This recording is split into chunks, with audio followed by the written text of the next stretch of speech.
हमारी सरकार की उपलब्धियों को रेखांकित करता है, स्पष्ट रूप से दिखाने का काम करता है। हमारे प्रदेश के अंदर विश्वकर्मा श्रम सम्मान योजना के अंतर्गत 3,68,000 से अधिक लोगों को इसका लाभ दिलाने का काम किया गया है। प्रयागराज महाकुंभ में जो आंकड़े हैं उसके हिसाब से 66 करोड़ 30 लाख से अधिक लोगों ने गंगा यमुना सरस्वती की पवित्र त्रिवेणी में डुबकी लगाया, जिसमें प्रदेश और देश भर में दुनिया भर में जय जयकार हो रही है। यह हमारी सरकार की विशेष उपलब्धि रही है। पिछले वर्ष हमारे प्रदेश के अंदर जो जनवरी से दिसंबर तक 2024 की मैं बात कर रहा हूँ, 66 करोड़ पर्यटक आए थे और जनवरी 2025 का अगर हम देखें तो अकेले प्रयागराज महाकुंभ में ही 66 करोड़ 30 लाख लोग आए, जिससे रोजगार के बड़े अवसर सृजित हुए। और जो प्रयाग आया उसमें से बड़ी संख्या काशी भी आई, अयोध्या भी गई, विंध्याचल धाम भी गई, चित्रकूट धाम भी गई, नैमिषारण भी गई, वृंदावन मथुरा वृंदावन भी गई। यह एक हमारे प्रदेश के दृष्टिकोण से आज हम कह सकते हैं कि हमारा प्रदेश पर्यटन की दृष्टि से, प्रधानमंत्री आवास की दृष्टि से, प्रधानमंत्री किसान सम्मान निधि की दृष्टि से, प्रधानमंत्री स्वनिधि योजना की दृष्टि से, स्वच्छ भारत मिशन की दृष्टि से, महिलाओं के खिलाफ अपराध करने वालों को सजा दिलाने की दृष्टि से, एज ऑफ डूइंग बिजनेस की दृष्टि से प्रथम स्थान पर रहा। 96 लाख से अधिक हमने सूक्ष्म और लघु उद्योगों की स्थापना करके प्रदेश को प्रथम स्थान पर पहुंचाने में सफलता। कई गलतियां मैंने पहले भी कहा है, आज फिर दोहरा रहा हूं। 8 साल पे सवाल पूछेंगे, लेकिन जो कोई राम भक्तों पर, शिव भक्तों पर, कृष्ण भक्तों पर, जो कुंभ भक्त के लिए यात्री आए, उनका स्वागत होता है हमारे यहाँ। कोई गड़बड़ करेगा तो जांच करके जो दोषी होंगे कार्रवाई करेंगे। सीएम साहब 8 साल हो गए, लेकिन सुप्रीम कोर्ट ने कहा कि उनकी अंतरात्मा हिल गई है। जिस तरह से 2021 में प्रयागराज में प्रोफेसर के घरों पे और भी वरिष्ठ लोगों के घरों पे बुलडोजर चलाए गए थे। 8 साल हो गए, आप उसकी खुशी मना रहे हैं, लेकिन इसके बावजूद ये कहा जा रहा है, सुप्रीम कोर्ट ने ये कहा कि उनकी अंतरात्मा हिल गई है और उनको पुनः देखिए, माननीय अदालत जो कहेगी उसकी समीक्षा करके जो कार्रवाई करना होगा सरकार करेगी। 8 साल नहीं, अभी तो हम 2047 तक देश और प्रदेश में विकसित भारत बनाने तक, विकसित उत्तर प्रदेश बनाने तक कमल की ही सरकार रहेगी, सुशासन देने वालों की ही सरकार रहेगी, भाजपा की ही सरकार रहेगी। मुगलों के नाम से जितने जिले हैं उनका नाम क्या बदले जाएगा अगले 2 साल में? जरूरत के अनुसार, मांग के अनुसार जरूर किया जाएगा। ममता बनर्जी बोल रही है कि हिंदुओं का वोटर लिस्ट से नाम हटाया जा रहा है बंगाल में। कौन बोल रहा है? ममता बनर्जी वो आरोप लगा रही हैं कि हिंदुओं का वोटर लिस्ट से नाम हटाया जा रहा है, इस तरीके का आरोप लगा रही हैं। अब मैंने कहा 8 साल पे सवाल कर लो, आप बंगाल पहुंच जा रहे हैं। 8 साल पे अखिलेश यादव ने कहा है कि जहाँ सवाल है वो है, अभी आपने भ्रष्टाचार मुक्त की बात की, तो मेरा एक छोटा सा सवाल है कि पिछले दिनों IAS की गिरफ्तारी हुई, निलंबन हुआ, सरकार में कई ऐसे मामले खुले जिनमें कई IAS पर कार्रवाई हुई, कई PCS अफसर पर कार्रवाई हुई, थानों और अगर लेखपालों की गिनती देखेंगे तो एक तरह से कहेंगे तो भ्रष्टाचार के एवरेज जैसी हाल है, जगह जगह लोग पकड़े जा रहे हैं। मैं आपका सवाल समझ गया। जो भ्रष्टाचार करेगा उसके खिलाफ कठोर कार्रवाई होगी, जांच होगी, जांच में दोषी पाए जाने पर वह फिर सरकारी कुर्सी के लायक नहीं, वो जेल के लायक होंगे।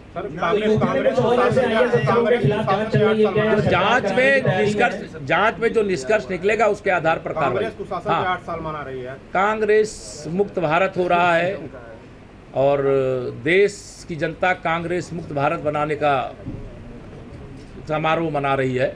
और कांग्रेस का देखिए उत्तर प्रदेश में कोई मतलब नहीं है, और वो जो भी दिन मनाना चाहे मनाएं, लेकिन उत्तर प्रदेश में और देश में भारतीय जनता पार्टी है और आगे भी भारतीय जनता पार्टी। प्रधानमंत्री जनधन योजना के बैंक खाते देश में उत्तर प्रदेश को प्रथम स्थान पर पहुंचाने का काम किया है। प्रधानमंत्री सुरक्षा बीमा योजना में 6 करोड़ 52 लाख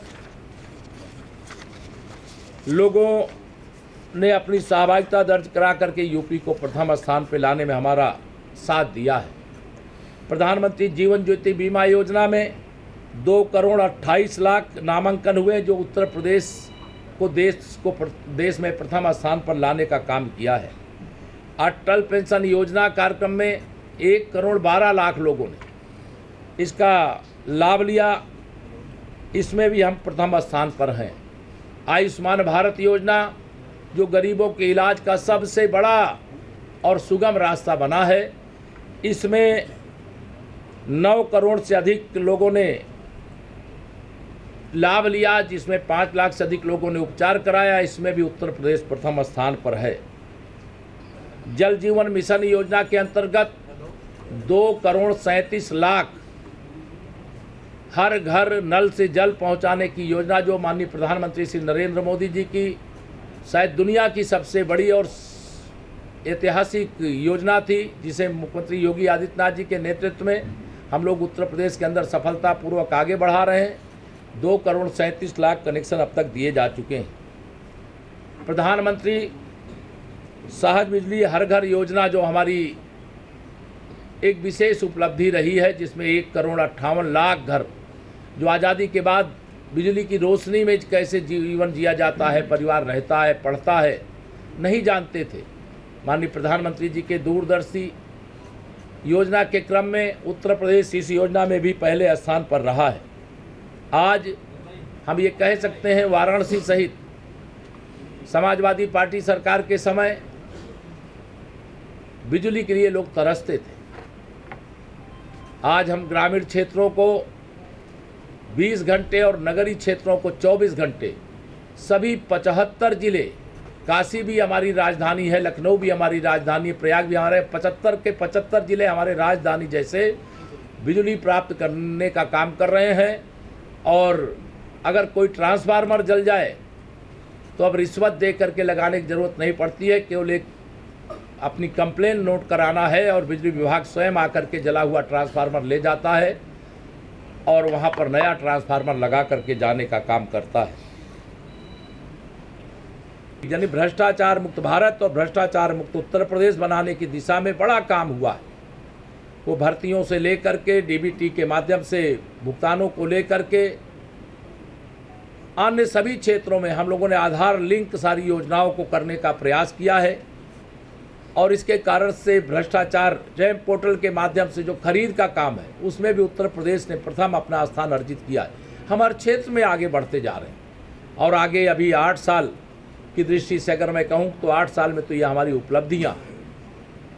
2027 में विधानसभा के फिर चुनाव होने वाले और मैं पूरे विश्वास से कह सकता हूँ, जिस प्रकार से 2024 के लोकसभा चुनाव के बाद हमारी विजय यात्रा हरियाणा, महाराष्ट्र और दिल्ली प्रदेश में हुई है, यह विजय यात्रा जो 2026 के चुनाव होंगे उसमें भी जारी रहेगी और 2027 में 2017 दोहराएंगे, 300 पार कमल खिलाएंगे और तीसरी बार उत्तर प्रदेश में भारतीय जनता पार्टी की सरकार बनाएंगे। यह मैं विश्वास के साथ कह सकता हूँ। और विपक्ष के जो हमारे साथी हैं, मैं यह जरूर कह कर के यहाँ जाऊँगा कि सपा, बसपा, कांग्रेस या तीनों मिल कर के लड़ें और चाहे अलग अलग लड़ें, लेकिन तीसरी बार भी जनता के आशीर्वाद से डबल इंजन सरकार के कार्यों के आधार पर भ्रष्टाचार मुक्त उत्तर प्रदेश के लिए कानून चुस्त दुरुस्त कानून व्यवस्था के लिए रोजगार के अधिकांश अवसर उपलब्ध कराने के लिए भाजपा की ही सरकार बनेगी, ऐसा मुझे पूरा विश्वास है। और जो लोग 8 साल की सरकार को लेकर के सवाल उठा रहे हैं वह स्वयं सवाल के घेरे में हैं। आप सब पत्रकार मित्र आज यहाँ पर आए हैं।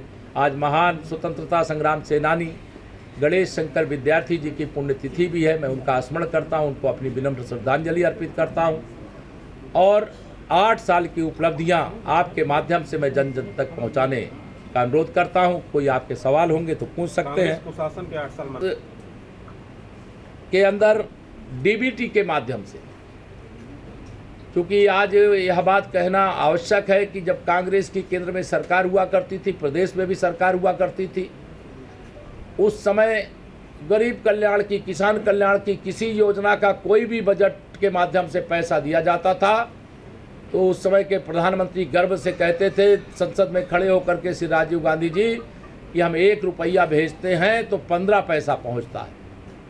लेकिन आज हमारे प्रधानमंत्री माननीय श्री नरेंद्र मोदी जी के नेतृत्व में जो डिजिटल इंडिया बनाने का काम किया, डिजिटल उत्तर प्रदेश बनाने का हमें मार्गदर्शन दिया है, डीबीटी से लाभार्थियों को लाभ देने में उत्तर प्रदेश देश में प्रथम स्थान पर है। यह भी हमारी उपलब्धि है। तृतीय राष्ट्रीय जल पुरस्कार योजना में हम देश में पहले स्थान पर हैं। अमृत सरोवर के बनाने के मामले में हम देश में प्रथम स्थान पर हैं। हम गन्ना की दृष्टि से, चीनी की दृष्टि से, खाद्यान्न की दृष्टि से, आम हो, दूध हो, आलू हो, जीरा हो, इसके उत्पादन की दृष्टि से भी हम उत्तर प्रदेश प्रथम स्थान पर है। हम इतने प्रकार से प्रथम स्थान पर हैं जिसका वर्णन करूंगा तो मैं बहुत देर लगेगा, लेकिन मैं आज यहाँ पर ये कह सकता हूँ कि हमारा लक्ष्य है 8 वर्ष में हम अधिकांश जो योजनाएं देश में चल रही हैं, डबल इंजन सरकार के माध्यम से चल रही है, उन योजनाओं में उत्तर प्रदेश ने प्रथम स्थान अर्जित किया है। अगर मैं काशी की बात करूं, क्योंकि मैं काशी में आया हूं आज, तो काशी की बात किए बगैर अगर चला जाऊंगा तो लगेगा कि अधूरा है। मैं पूरा विवरण यहाँ सूचना अधिकारी को कहूँगा कि वह आपको और डिटेल, क्योंकि बहुत मटेरियल है, बहुत देर तक बोलते रहना पड़ेगा, तो ज़्यादा आपको सुनाना नहीं। लेकिन अकेले काशी में आज हमारा एयरपोर्ट किसी से छिपा नहीं है। काशी का एयरपोर्ट आज ऐसी अवस्था में है कि जहाँ से प्रतिदिन हजारों की संख्या में यात्रियों का आवागमन है, अंतर्राष्ट्रीय हवाई अड्डे के रूप। आज यहाँ के रेलवे स्टेशन देश में चर्चा का विषय बनते हैं। आज काशी के गंगा मैया के पावन तट, जहाँ बैठ करके काशी की अपनी एक छटा है, काशी की अपनी एक अलग पहचान है। लेकिन अगर हम 2017 से पहले, 14 से पहले अगर बात करें तो काशी किस प्रकार से बदहाली की अवस्था में था। आज हमारे घाटों का निर्माण भी हो गया है, मार्गों का निर्माण भी हो गया है, फ्लाईओवर का निर्माण हो गया है, रेलवे ओवर ब्रिजों का निर्माण हो गया है और निरंतर निर्माण कार्य चल रहे हैं।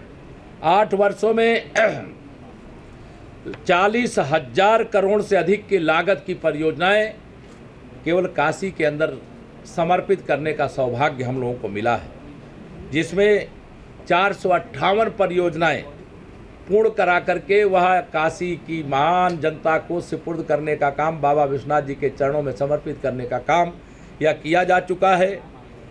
और 15,000 करोड़ से अधिक की परियोजनाएं इस समय निर्माणाधीन हैं। हम इस काम को निरंतर आगे बढ़ाने का काम करेंगे। डबल इंजन की सरकार काशी सहित उत्तर प्रदेश के विकास के लिए खजाने का मुंह खोल करके रखा है। जो योजना काशी के लोग सोचते होंगे उस योजना पर काम चल रहा है। जितना हम आप सब सोचते हैं उससे ज़्यादा हमारे माननीय प्रधानमंत्री जी, आदरणीय मुख्यमंत्री जी सोच करके काशी के विकास के लिए अपने को समर्पित करने का काम करते हैं। वह एक लंबा विवरण है, वह विवरण भी सूचना अधिकारी आपको उपलब्ध करा देंगे। आज मैं यह भी कहना चाहूँगा कि हमारे यहाँ चूँकि For exclusive and insightful videos, subscribe to our new channel ABP Live Premium. For exclusive and insightful videos, subscribe to our new channel ABP Live Premium.